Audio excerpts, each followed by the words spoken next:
des bruits. J'entends des bruits. Oh, on nous attaque. On nous attaque. Oh, fuyons, Seigneur Perceval. Oh, oh, j'entends des bruits. Aubergiste, aubergiste. Aubergiste. Ah, j'y vois plus rien. J'y vois plus rien. Quand même, Seigneur Gauvin, hein. Heureusement qu'on a trouvé cette auberge sur notre route, hein. Mais bon, on va quand même peut-être pas passer la nuit ici, hein. Bon, on va jette un petit dernier pour la route. Allez, santé. Mais c'est pas ma coupe, ça. Oh, ça tourne. Oh, ça tourne. Seigneur Perceval! Seigneur Perceval!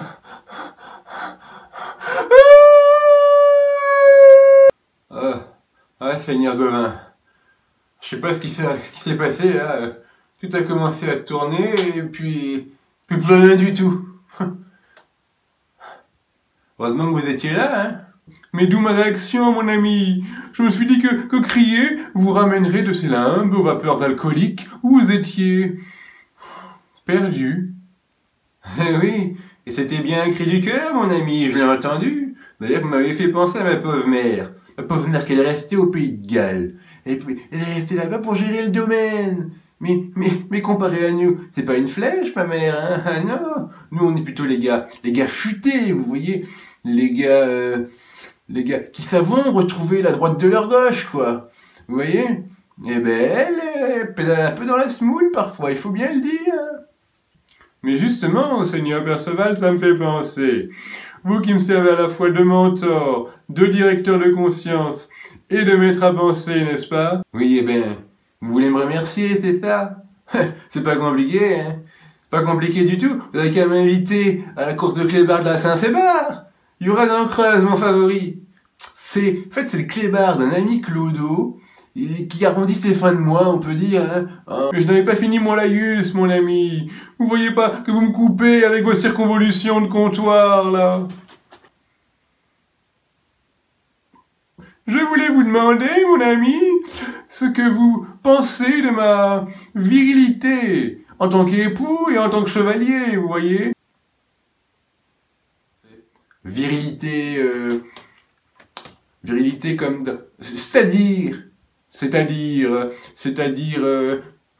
tout ce qu'on attend d'un homme accompli, mentalement et physiquement. Seigneur, je vois personne de plus viril que vous, hein. Ah si, à part peut-être notre sire, mais... Mais quoi donc, à la fin? Mais il se pavane toujours l'escalibur aux côtés. Vous aussi, à ce compte-là. Faut dire qu'elle en jette, cette rapière. C'est que, voyez-vous, mon ami, nous étions avec ma douce Mie dans notre chambrine l'autre jour. Et un impudent rat, s'est faufilé par je ne sais quel interstice dans notre dite chambrine, eh oui. Et nous nous sommes retrouvés là, tous deux, sur le lit, et je ne savais plus quoi faire, je ne savais rien faire.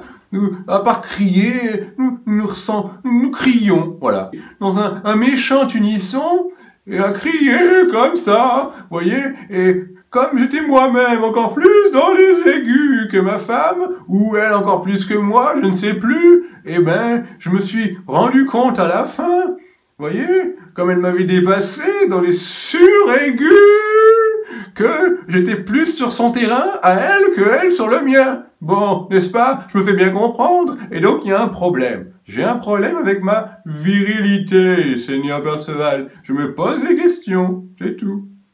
Et alors? Mais c'est très bien, ça. Imaginez des brigands vous attaquent en pleine nuit. Ça peut arriver. Eh ben, ils attaqueront votre femme en premier. Ils feront pas la différence, les mecs. Et ils vous laisseront le temps de gérer le problème à votre sauce, quoi. En fuyant à toutes jambes. Ah, après, ça, c'est chacun qui voit, hein. Je dirais qu'il y a deux écoles, mais... Oui, mais l'autre jour, avec le rat, là, ce qui m'a déstabilisé, c'est qu'un langage fort outrancier lui est venu aux lèvres, n'est-ce pas? Quel genre? Genre plutôt instinctif, vous voyez. C'est une ombrageuse. Mais ce soir-là, on était plutôt sur de la fiotasse, sur de la lopette impuissant aussi. des choses qui font mal à l'ego, quoi, vous voyez. Parce qu'en plus des rats, vous avez la tige paresseuse, c'est ça? Mais non! Enfin, pas à tous les coups, quoi. Bon, il se trouve que j'ai eu quelques difficultés de ce genre le mois dernier, mais... Vin rouge, monseigneur, vin rouge! Bon, moi, l'autre fois, j'ai bu là-dedans, bon, bah... Mais je connois que ça! Ça vous échauffera les sangs, d'une certaine manière, et vous pourrez imprégner votre promise, ou votre fiancé, ou qui vous voudrez, sans problème, quoi. Et si ma femme me regimbe et me traite de poivreau, c'est que je ne tiens pas bien ma liqueur, coupant mon vin de beaucoup d'eau, n'est-ce pas? Je peux pas vous donner tort, monseigneur. Le vin d'ici, on dirait de la pisse, c'est pas compliqué. Mais au moins vous ressemblerez aux gens d'ici, j'ai envie de dire. Et peut-être deviendrai-je violent, comme certains hommes du cru. Ça plairait à ma femme, vous croyez? Peut-être sera-t-elle moins loquace, au moins. C'est sûr que c'est un peu à double tranchant, ce genre de choses, hein. Bon, mais ceux à qui vous n'arrivez pas à convaincre par votre délicate sensibilité, par exemple, eh ben, vous pourrez les convaincre avec d'autres arguments. Montrez-leur que vous êtes un dur à cuire, quoi. Bon, vous m'avez convaincu. Pour mon oncle, surtout. Figurez-vous le mois dernier au siège d'Invergordon. Ses troupes étaient là, pédalaient dans la semoule, il n'arrivait pas à prendre la ville. Eh ben, il a eu l'idée, pour motiver, on va dire, sa chiourme, il n'y a pas d'autre mot au bout d'un moment. Il voulait me faire le porte-drapeau à cheval, déguisé en pucelle. Vous l'avez bien ça, vous avez ça en tête, vous? Hein? En pucelle.